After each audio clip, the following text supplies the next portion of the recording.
positive forces. Greetings to all and welcome to this channel. My name is Tara Wahab. I'm a visual artist living in the city of Calgary, Canada, and I'm also founder of Loud Art Society, a non-profit organization that enhances public health through art and creativity. This is an introductory video to this channel through which I will be sharing more contents regarding to how to practice positive psychology and develop higher emotional intelligence through practicing art and creativity. In this video, I would like to just give a very brief biography about myself and what I'm all about. I was born in Iran, Tehran, and along family when I was 12 years old, we moved to a country they called Tajikistan. It used to be part of USSR countries. And we lived there for about 5 years with relatively challenging life conditions where the entire country was suffering. Me, my 2 older siblings, and my mother moved to Canada, and my father was finally able to join back to our family after 8.5 years. And now it's been about 10 years that I've been living in Canada. Now, I'm not a psychologist nor a counselor, but if a psychologist or a counselor would hear my story, he or she would know right away that what kind of mental challenges and difficulties and emotional challenges I had to go through every time that we had to move to a different country.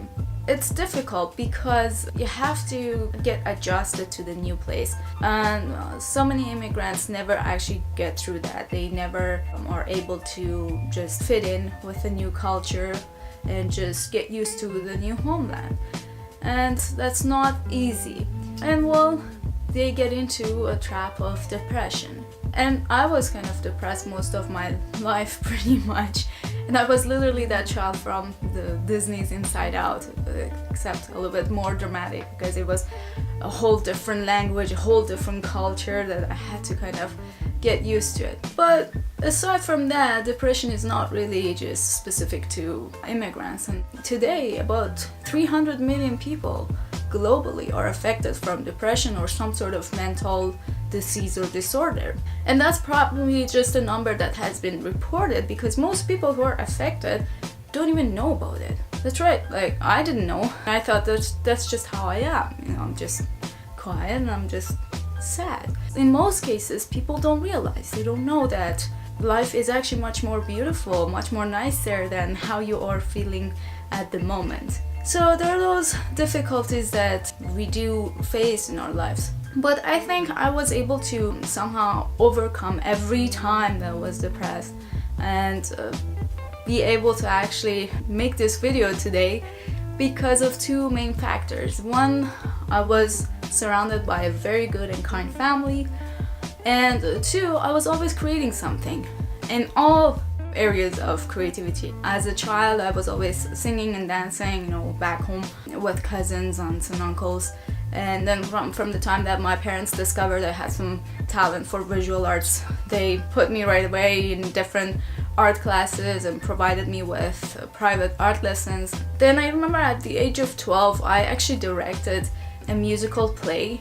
I was in grade 5 and it was a full Persian song that I asked 3 of my classmates to just join me and play some music on it, and another person was playing it and I was a storyteller, and we played that play for a whole week at our elementary school.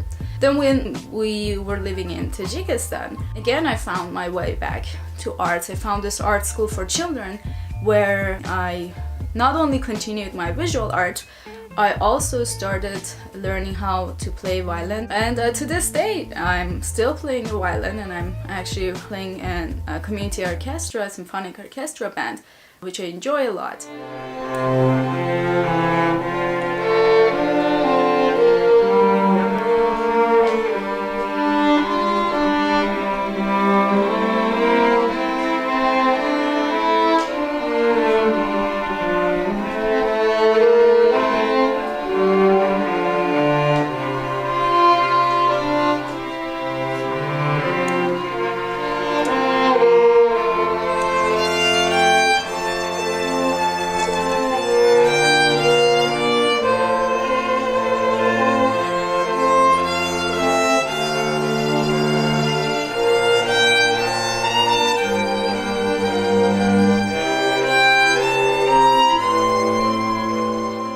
again, I played in another play as well when I was in Tajikistan. I was quite popular for the rest of the time after that play at that middle school that I was. Although I already knew what health benefits there are into practicing art, any form of art, not just like visual arts, music, dance, drama, literature, even culinary, cooking, anything that puts me into a different mode, that I have to put my focus into doing something that is putting me at ease and is pleasant.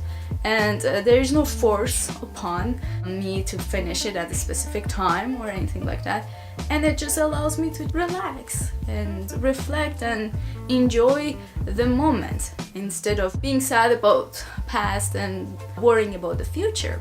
Although I knew all of this, I never thought I wanted to actually continue my either education or career in the arts, because I mean, it seems like the chances of winning in a lottery is much higher than becoming a successful artist. At least that's how it feels in today's world. Or actually, in fact, it's been like this forever. I mean, look at the lives of classics, you know, all the authors, all the poets, that they have gone through so much challenges, and I mean, nobody knew about them at the time, perhaps when after their death. You know, I mean, everybody knows this about art. Well, and apparently it kind of requires a very specific character for becoming an artist, a successful artist, or at least making a living as an artist. But I kind of just decided to be an optimist, because I thought, well, the only question I would always ask myself, that what would I want to do if I have traveled around the world, I've seen everything I wanted to see, and I'm living the life that I'm wishing or desiring and my best dreams, what am I gonna do then? What would make me satisfied at that time? Every time my answer to myself was, I want to make more art. I want to try more new things with this skills and talents that, you know, I have developed throughout the years. And so I found that, okay, then I'm on the right path. I'm doing exactly what I'm supposed to be doing.